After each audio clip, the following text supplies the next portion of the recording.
game we were going to play is Fact or Fiction. Is Kentucky the best of the Blue Bloods?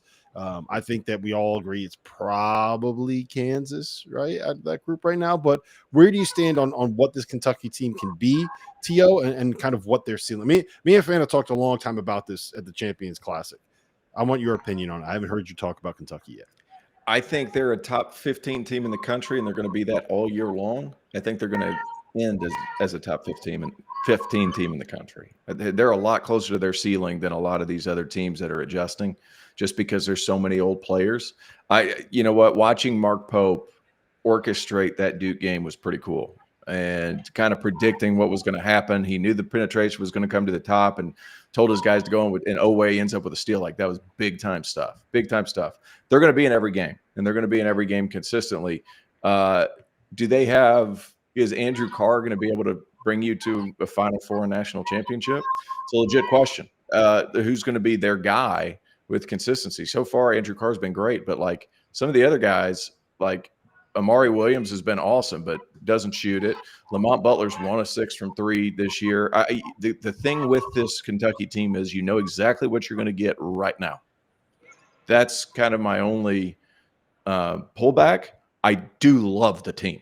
I do love watching them play. I love watching Mark Pope call the game. I love how they compete.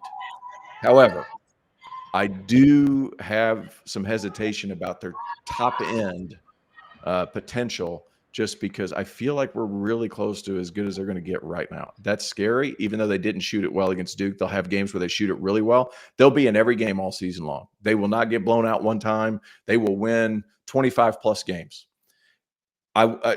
It's to be determined, but when we get to tournament time, like, can the sum of the parts be greater than the pieces, or whatever the saying is? That's kind of where we're going to be making the argument for Kentucky. I love this team. I love how they play together. I think you like them. Final Four potential for sure. I just wonder if they're close to their ceiling. That's my biggest concern. So, Fana, here's if I have a concern about them, my concern is that this win might have inflated expectations a little bit. And what I mean by that is I think Kentucky fans kind of came into this year and like, if we play a fun style and we're kind of in that mix for top 25, or we'll make a little bit of noise in the SEC, like, that's good. I'm in. Like, I can get on board with that.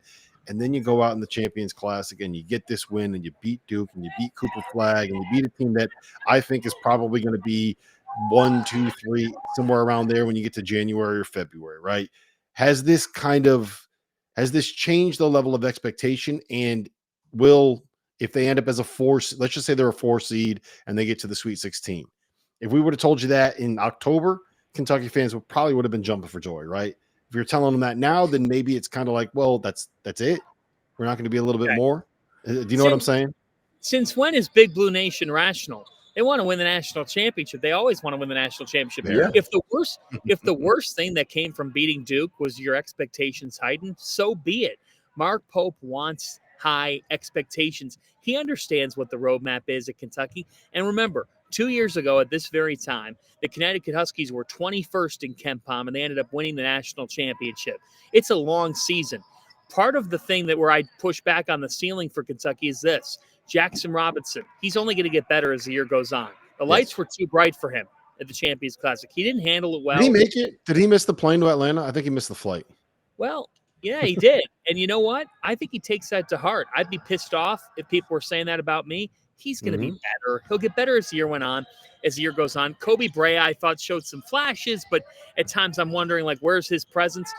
You know, what's nice is, T.O., you could say that about the ceiling and about the win over Duke, but your ceiling almost is painted different colors when you have the kind of depth that they have.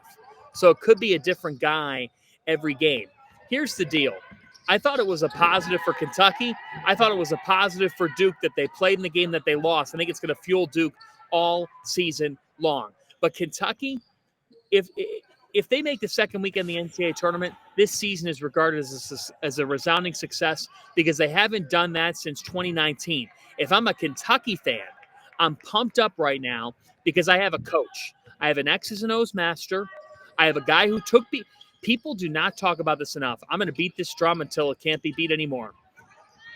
Mark Pope took BYU into the hardest conference of college basketball and had them hovering around the top 25 all season long. Don't tell me he doesn't know how to coach. Did you watch that mini movie that Kentucky put out from the game? That guy knows how to coach his ass off. How awesome was that, by the way? Great piece of content. Great job by Kentucky. You're never getting that out of the previous regime.